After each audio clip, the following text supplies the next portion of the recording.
February 25ರಂದು ಉತ್ತರ ಒಳನಾಡಿನ ಕೆಲವು ಜಿಲ್ಲೆಗಳಲ್ಲಿ ಅಂದ್ರೆ ಬೆಳಗಾವಿ, ಧಾರವಾಡ, ಹಾವೇರಿ, ಗದಗ ಮತ್ತು ಕರ್ನಾಟಕದ ಕರಾವಳಿ ಜಿಲ್ಲೆಗಳಾದ ದಕ್ಷಿಣ ಕನ್ನಡ ಮತ್ತು ಕರ್ನಾಟಕದ ದಕ್ಷಿಣ ಒಳನಾಡಿನ ಜಿಲ್ಲೆಗಳಾದ ಕೊಡಗು, ಮೈಸೂರು, ಚಾಮರಾಜನಗರ, ಈ ಜಿಲ್ಲೆಗಳ ಕೆಲವು ಕಡೆ ಹಗುರವಾಗಿ ಒಂದೆರಡು ಕಡೆ ಮಾತ್ರ ಮಳೆಯಾಗುವ ಸಾಧ್ಯತೆ ಐತಿ. ಉಳಿದ ಜಿಲ್ಲೆಗಳಲ್ಲಿ ಒಣ ಹವೆ ಮುಂದುವರಿಯುವ ಹೆಚ್ಚಿನ ಸಾಧ್ಯತೆಗಳದಾವು. ಫೆಬ್ರವರಿ 26ರಿಂದ ಮಾರ್ಚ್ 3ರವರೆಗೆ ಕರ್ನಾಟಕ ರಾಜ್ಯದ ಎಲ್ಲ ಜಿಲ್ಲೆಗಳಲ್ಲಿ ಒಣ ಹವೆ ಮುಂದುವರಿಯುವ ಹೆಚ್ಚಿನ ಸಾಧ್ಯತೆ ಐತಿ. ಬೆಂಗಳೂರಿನಲ್ಲಿ ಕೂಡ ಮುಂದಿನ ಒಂದು ವಾರದವರೆಗೆ ಒಣ ಹವೆ ಮುಂದುವರಿಯುವ ಹೆಚ್ಚಿನ ಸಾಧ್ಯತೆಗಳದಾವು. ಬೆಂಗಳೂರಿನಲ್ಲಿ ಗರಿಷ್ಠ ಉಷ್ಣಾಂಶ ಹಗಲಿ ಹೊತ್ತಿನಲ್ಲಿ 32-33 ಡಿಗ್ರಿ ಸೆಲ್ಸಿಯಸ್ ಹೋಗುವ ಸಾಧ್ಯತೆಗಳದಾವು. ಕನಿಷ್ಠ ಉಷ್ಣಾಂಶ ಸುಮಾರು 19 ಡಿಗ್ರಿ ಸೆಲ್ಸಿಯಸ್ ಹೋಗುವ ಹೆಚ್ಚಿನ ಸಾಧ್ಯತೆಗಳದಾವು. ಮತ್ತು ಕರ್ನಾಟಕದ ಉತ್ತರ ಒಳನಾಡಿನ ಜಿಲ್ಲೆಗಳಲ್ಲಿ ಉಷ್ಣಾಂಶ ಏರಿಕೆಯಾದದ್ದು ಕೂಡ ಕಂಡುಬಂದಿದೆ.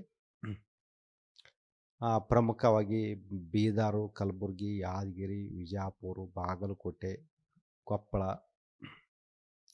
ಗದಗ, ಮುಂದೆ ದಕ್ಷಿಣ ಒಳನಾಡಿನ ಜಿಲ್ಲೆಗಳಲ್ಲಿ ಬಳ್ಳಾರಿ, ವಿಜಯನಗರ, ಚಿತ್ರದುರ್ಗ, ದಾವಣಗೆರೆ ಈ ಜಿಲ್ಲೆಗಳಲ್ಲಿ ಉಷ್ಣಾಂಶ ಅಧಿಕವಾಗಿ ಏರ್ತಾ ಇದೆ. ಇಲ್ಲಿ ಸುಮಾರು ಉಷ್ಣಾಂಶ 34ರಿಂದ 36 ಡಿಗ್ರಿ ಸೆಲ್ಸಿಯಸ್ ಗರಿಷ್ಠ ಉಷ್ಣಾಂಶ ದಾಖಲಾಗಿದೆ.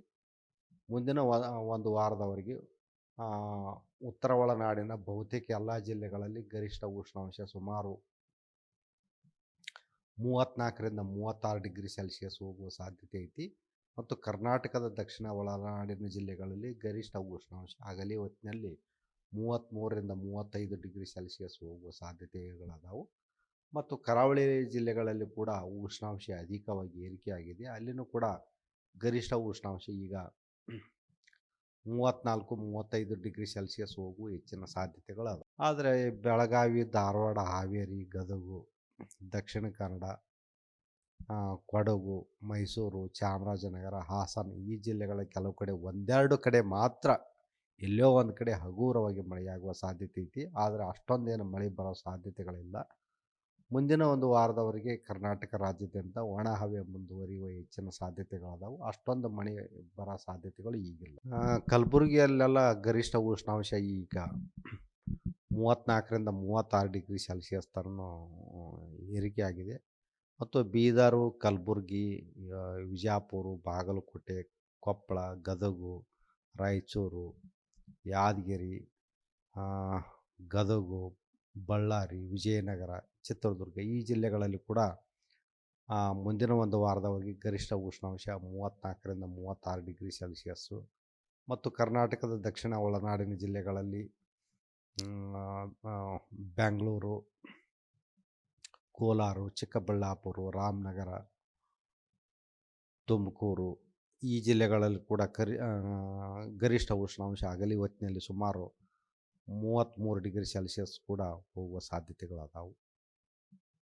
ಮತ್ತು ಕರಾವಳಿ ಜಿಲ್ಲೆಗಳಲ್ಲಿ ಕೂಡ ಉಷ್ಣಾಂಶ ಅಧಿಕವಾಗಿ ಏರಿಕೆಯಾಗಿದೆ. ಅಲ್ಲಿನೂ ಕೆಲವೊಮ್ಮೆ 36 ಡಿಗ್ರಿ ಸೆಲ್ಸಿಯಸ್ ತನಕ ಏರಿಕೆ ಆದದ್ದು ಬಂದಿದೆ. ಮತ್ತು ಇದು ಉತ್ತರ ಕನ್ನಡ ಜಿಲ್ಲೆಯಲ್ಲಿ ಕೂಡ ಸ್ವಲ್ಪ ಮಳೆಯಾದದ್ದು ಕೂಡ ದಾಖಲಾಗಿದೆ. ಅದಕ್ಕೆ ಮುಖ್ಯ ಕಾರಣವೇನೆಂದರೆ ಒಂದನೇದ್ದು ಹೀಟು, ಎರಡನೇದ್ದು ತೇವಾಂಶ. ಇದರಿಂದ ಅಲ್ಲಲ್ಲಿ ಕೆಲವೊಂದು ಕಡೆ ಹಗುರವಾಗಿ ಮಳೆ ಆಗಿದೆ. ಆದರೆ ಮುಂದೆ ಮಾರ್ಚ್, ಏಪ್ರಿಲ್, ಮೇ ತಿಂಗಳಲ್ಲಿ ಬೇಸಿಗೆಯಲ್ಲಿ ಕೂಡ ಕೆಲವೊಂದು ಕಡೆ ಹಗುರವಾಗಿ ಗುಡುಗು ಮಿಂಚು ಸಮೇತವಾಗಿ ಮಳೆ ಕೊಡುವುದರಿಂದ ಸ್ವಲ್ಪ ತಂಪಾಗೋದಕ್ಕೆ ಇದು ಒಂದು ಅನುಕೂಲ ಆಗುತ್ತೆ. 40 ಡಿಗ್ರಿ ಸೆಂಟಿಗ್ರೇಡ್ ತನಕ ಏರಿಕೆ ಆಗ್ಬೋದು. ಅಥವಾ ಸಾಮಾನ್ಯ ಉಷ್ಣಾಂಶಕ್ಕಿಂತ 4-5 ಡಿಗ್ರಿ ಸೆಂಟಿಗ್ರೇಡ್ ಏರಿಕೆ ಆತಂದ್ರೆ ಅದಕ್ಕೆ ನಾವು ಉಷ್ಣ ಅಲೆಗಳಂತ ಕರಿತೀವಿ. ಈ ಉಷ್ಣ ಅಲೆಗಳು ಬಂದಾಗ ನಮಗೆ ಭಾಳ ಜಾಗರೂಕತೆ, ಇದು ಆರೋಗ್ಯದ ಮೇಲೆ ಭಾಳ ಪರಿಣಾಮ ಬೀಳ್ತೈತಿ. ಮತ್ತು ಇದರಿಂದ ನಾವು ಯಾವ ರೀತಿ ನಾವು ಮುನ್ನೆಚ್ಚರಿಕೆ ತೆಗೆದುಕೊಳ್ಬೇಕಂದ್ರೆ ನಾವು ಆಗಾಗ ನೀರು ಕುಡಿತಾ ಇರಬೇಕು. ಎರಡನೇದಾಗಿ ಕಾಯಿಪಲ್ಯ ಮತ್ತು ಹಣ್ಣುಗಳನ್ನು ಜಾಸ್ತಿ ಸೇವಿಸೋದು ಭಾಳ ಒಳ್ಳೆಯದು. ಮತ್ತು ಇವು ಸಾಫ್ಟ್ ಡ್ರಿಂಕ್ಸು, ಮದ್ಯಪಾನ, ಚಹಾ ಮತ್ತು ಕಾಫಿ ಇಂಥದನ್ನು ಸಾಧ್ಯದ ಮಟ್ಟಿಗೆ ಕಡಿಮೆ ಮಾಡಬೇಕು. ಮತ್ತು ಬಿಸಿಲಿನ ಹೊತ್ತಿನಲ್ಲಿ ಸ್ವಲ್ಪ ಅಡ್ಡಾಡೋದನ್ನು, ಶ್ರಮದಾಯಕ ಕೆಲಸವನ್ನು ಕಡಿಮೆ ಮಾಡೋಕ್ಕೆ ಬೇಕು. ಬಿಲಸು ಬಿಸಿಲು ಯಾವಾಗ ಜಾಸ್ತಿ ಇರ್ತೈತಿ ಅಂದ್ರೆ ಮುಂಜಾನೆ 11 ಗಂಟೆಯಿಂದ 4 ಗಂಟೆ ತನಕನೂ ಜಾಸ್ತಿ ಬಿಸಿಲು ಇರ್ತೈತಿ. ಅದ್ರ ಬದ್ಲಿ ಈ ಒಂದು ಬಿಸಿಲಿನ ಸಮಯವನ್ನು ಬಿಟ್ಟು ಬೇರೆ ಟೈಮ್‌ದಲ್ಲಿ ನೀವು ಕೆಲಸ ಮಾಡಿದ್ರೆ ಭಾಳ ಒಳ್ಳೆಯದು. ಮುಂಜಾನೆ ಮತ್ತು ಸಾಯಂಕಾಲ. ಮತ್ತು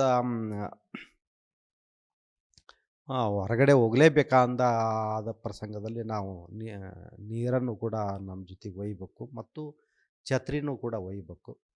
ಆಮ್, ಮತ್ತು ಈ ರೀತಿ ಮಾಡೋದರಿಂದ ನಮ್ಗೆ ನಾವು ಈ ಒಂದು ಶಾಖವನ್ನು ನಮ್ಮ ದೇಹ ತಡೆ ಇಡೋ ಶಕ್ತಿ ಹೆಚ್ಚಿಗೆ ಆಗುತ್ತೆ. ಈಗ ಸಾಮಾನ್ಯವಾಗಿ ಮಾರ್ಚ್, ಏಪ್ರಿಲು, ಮೇ ಮತ್ತು ಜೂನ್ ತಿಂಗಳಲ್ಲಿ ಕೂಡ ಅಂದ್ರೆ ಒಂದು ಕಡೆ ಮಳೆ ಆದರೂ ಇನ್ನೊಂದು ಕಡೆ ಮಳೆ ಆಗಲ್ಲ.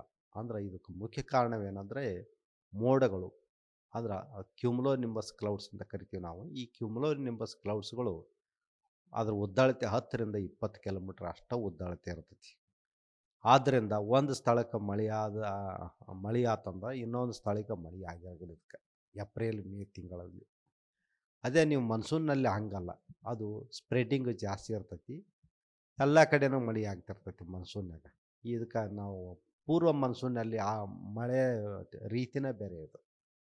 ಇದಕ್ಕೆ ಮುಖ್ಯ ಕಾರಣವೇನೆಂದರೆ ಇದಕ್ಕೆ ಕ್ಯುಮುಲೋ ನಿಂಬಸ್ ಕ್ಲೌಡ್ಸ್ ಅಂತ ಕರಿತೀವಿ. ಈ ಒಂದು ಕ್ಯುಮುಲೋ ನಿಂಬಸ್ ಕ್ಲೌಡ್ಸು ಇದರದ್ದು ಹೈಟು ಸುಮಾರು ಭೂಮಿಯಿಂದ 1 ಕಿಲೋಮೀಟ್ರ್ ಐತೆ ಅಂತ ತಿಳ್ಕೊಳ್ರಿ. ಈ 1 ಕಿಲೋಮೀಟ್ರ್ ಬೇಸ್ನಾಗ ಇದ್ದದ್ದು ಈ ಮೋಡ ಒಂದು 14ರಿಂದ 15 ಕಿಲೋಮೀಟ್ರ್ ತನಕ ಎತ್ತರ ತನಕ ಬೆಳಿತೈತಿ. ಇದಕ್ಕೆ ನಾವು ಕ್ಯುಮುಲೋ ನಿಂಬಸ್ ಕ್ಲೌಡ್ ಅಂತ ಕರಿತೀವಿ. ಇದು ಯಾವಾಗಲೂ ಗುಡುಗು ಮಿಂಚು ಸಮೇತವಾಗಿ ಮಳೆ ತರ್ತೈತಿ ಇದು. ಒಮ್ಮೆಮ್ಮೆ ಗುಡುಗು ಮಿಂಚು ಬರ್ಬೋದು, ಒಮ್ಮೆಮ್ಮೆ ಮಳೆ ಬಾರದೇನೆ ಇರ್ಬೋದು. ಇದಕ್ಕೆ ನಾವು ಥಂಡರ್ ಸ್ಟಾರ್ಮ್ ಅಂತ ಕರಿತೀವಿ ನಾವು. ಥಂಡರ್ ಸ್ಟಾರ್ಮ್ ಇದಕ್ಕೆ TS ಅಂತ ಕರಿತೀವಿ. ಈ TS ಏನಿದೆಯಲ್ಲ ಇದಕ್ಕೆ ಒಂದು ಮೆಸೋಸ್ಕೇಲ್ ಸಿಸ್ಟಮ್ ಅಂತ ಕರಿತೀವಿ. ಇದು ಉದ್ದ ಅಗಲ ಭಾಳ ಕಡಿಮೆ ಮತ್ತು ಇದರದ್ದು ಲೈಫ್ ಟೈಮ್ ಇದರ ಅವಧಿನೂ ಕೂಡ 1ರಿಂದ 2 ತಾಸು ಅಷ್ಟೆ. ಸ್ವಲ್ಪ ಹೊತ್ತಿನಲ್ಲಿ ಮಾತ್ರ ಮಳೆಯಾಗುವಂಥದ್ದು. ಆದರೆ ಇದು ಭಾರಿ ಡೇಂಜರಸ್ ಮೋಡ. ಇದರಲ್ಲಿಂದ ಬರೋ ಗಾಳಿ ಐತಲ್ಲ ಕೆಲವೊಮ್ಮೆ ಪ್ರತಿ ಗಂಟೆಗೆ 40-50 ಕಿಲೋಮೀಟ್ರು, ಕೆಲವೊಮ್ಮೆ 120 ಕಿಲೋಮೀಟ್ರ್ ತನಕ ಗಾಳಿಯ ವೇಗ ಇರ್ತೈತಿ. ಇದು ಎಷ್ಟೋ ಜನರು ಗಿಡದ ಕೆಳಗೆ ಮಳೆ ಬಂದಾಗ ನಿಂದಿರ್ತಾರೆ. ಅವಾಗ ಗಿಡ ಮರಗಳು ಈ ಒಂದು ಗಾಳಿಯಿಂದ ಬೀಳೋ ಸಾಧ್ಯತೆಗಳು ಕೂಡ ಇರ್ತಾವೆ. ಈ ಕ್ಯುಮುಲೋ ನಿಂಬಸ್ ಕ್ಲೌಡ್ಲಿಂದ ಬರೋ ಗಾಳಿ. ಎರಡನೇದ್ದು ಆಣೆಕಲ್ಲು ಕೂಡ ಬೀಳೋ ಸಾಧ್ಯತೆಗಳಿರ್ತಾವೆ ಈ ಮೋಡದಿಂದ. ಮತ್ತು ಇದರಲ್ಲಿಂದ ಮಿಂಚು ಕೂಡ ಬಡಿಬೋದು ನಾವು ಗಿಡದ ಕೆಳಗೆ ನಿಂದಿರುವುದರಿಂದ.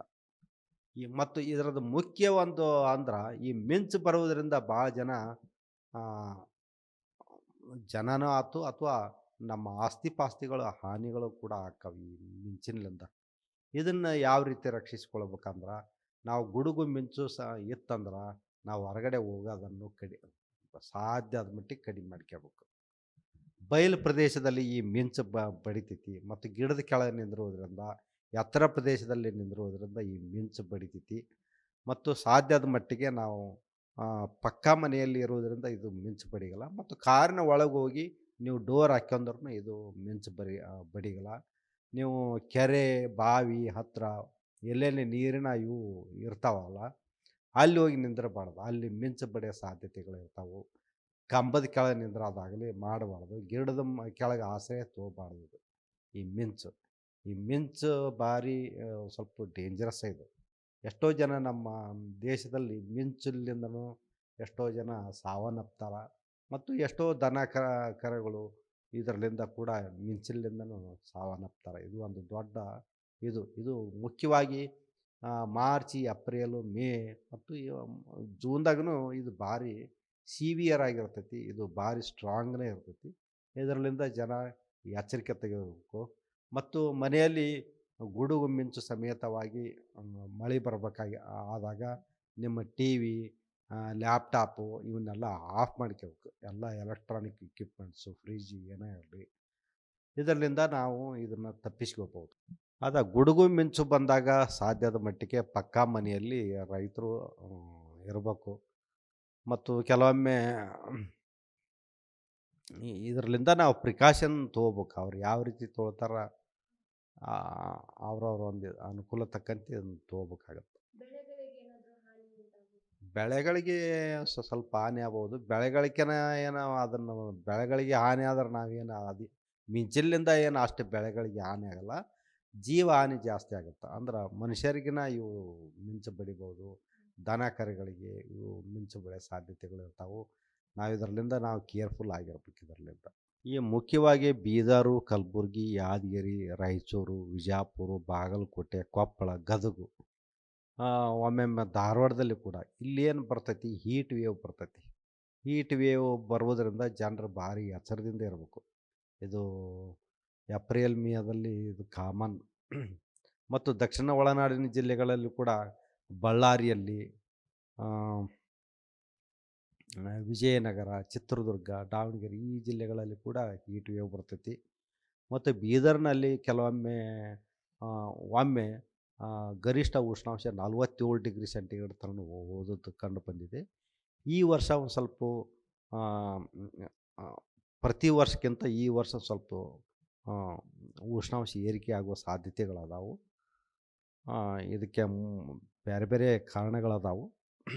ಆದ್ದರಿಂದ ಜನರು ಇದನ್ನು ಒಂದು ಆ, ಇದು ಈ ಹೀಟ್ ವೇವ್ ಬಗ್ಗೆ ಎಚ್ಚರದಿಂದ ಇರಬೇಕಂತ ಹೇಳ್ತೀನಿ ನಾನು. ಈ ಅರೆಮಲೆನಾಡು ಸೈಡ್ ವಾತಾವರಣ ಹೆಂಗೈತೆ ಸರ್ ಈಗ? ಈ ಒಂದು ವಾತಾವರಣದಿಂದ ಏನೇನು ಚೇಂಜಸ್ ಆಗ್ಬೋದು ಅರೆಮಲೆನಾಡು ಸೈಡ್? ಎಲ್ಲ ರೆಮಲ್ನಾಡಲ್ಲೂ ಕೂಡ ಇದು ಈ ವರ್ಷ ಬಿಸಿಲು ಜಾಸ್ತಿ ಆಗುತ್ತೆ. ಮತ್ತು ಕರಾವಳಿಯಲ್ಲಿ ಕೂಡ ಜಾಸ್ತಿ ಬಿಸಿಲಾಗತ್ತೆ. ಈಗ ಕಾರವಾರ, ಮಂಗಳೂರು, ಉಡುಪಿ ಇಲ್ಲಿನೂ ಕೂಡ ಏಪ್ರಿಲ್, ಮೇ ತಿಂಗಳಲ್ಲಿ ಗರಿಷ್ಠ ಉಷ್ಣಾಂಶ 38 ಡಿಗ್ರಿ ಸೆಂಟಿಗ್ರೇಡ್ ತನಕ ಹೋಗ್ಬೋದು. ಇನ್ನು ಒಂದು ಕರಾವಳಿ ಜಿಲ್ಲೆಗಳಲ್ಲಿ ಆ, ಒಂದನೇದ್ದು ಉಷ್ಣಾಂಶ ಏರಿಕೆ ಆಗುತ್ತೆ. ಎರಡನೇದು ವಾತಾವರಣದಲ್ಲಿ ಆವಿನೂ ಕೂಡ ಜಾಸ್ತಿ ಇರೋದ್ರಿಂದ ನಮಗೆ ಅನ್‌ಕಂಫರ್ಟೇಬಲ್ ವಾತಾವರಣ ಇರ್ತೈತಿ. ಈಗ ಅದೇ ಕಲಬುರ್ಗಿಯಲ್ಲಿ 38 ಇತ್ತಂತ ತಿಳ್ಕೊಳ್ರಿ. ಅದೇ ಈಗ ಕಾರವಾರನಲ್ಲಿ 38 ಇತ್ತಂದ್ರೆ ಉಷ್ಣಾಂಶ ಎರಡೂ ಸೇಮ್ ಅದಾವ ಅಂದ್ರೂ ಕೂಡ ಆದ್ರೆ ಕಾರವಾರನಲ್ಲಿರುವ ಒಂದು ಉಷ್ಣಾಂಶನ ಬೇರೆ. ಯಾಕಂದ್ರೆ ಅಲ್ಲೇ ಆವಿ ಜಾಸ್ತಿ ಇರೋದರಿಂದ ಅಲ್ಲಿ ಜಾಸ್ತಿ ಅನ್‌ಕಂಫರ್ಟೇಬಲ್ ಆಗುತ್ತೆ. ಅದೇ ಕಲಬುರ್ಗಿಯಲ್ಲಿ ಆ, ಆವಿ ಅಷ್ಟು ಇರಗಲ್ಲ, ಅಷ್ಟೊಂದು ಅನ್‌ಕಂಫರ್ಟೇಬಲ್ ಆಗಲ್ಲ. ಪ್ರವಾಸಿಗರಿಗೆ ಕರ್ನಾಟಕದಲ್ಲಿ ಬೆಂಗಳೂರು, ಕೊಡಗು ಇದು ಭಾಳ ಉತ್ತಮ. ಮತ್ತು ತಮಿಳುನಾಡಿನಲ್ಲಿ ಕೂಡ ಊಟಿ, ಕೊಡೈಕೆನಾಲ್ ಕೂಡ, ಮತ್ತು ಮಹಾರಾಷ್ಟ್ರದಲ್ಲಿ ಮಹಾಬಲೇಶ್ವರ ಇವೆಲ್ಲ ಪ್ರವಾಸಿಗರಿಗೆ ಇವು ಉತ್ತಮವಾದ ಸ್ಥಳಗಳು ಇವು ಬೇಸಿಗೆ ಕಾಲದಲ್ಲಿ.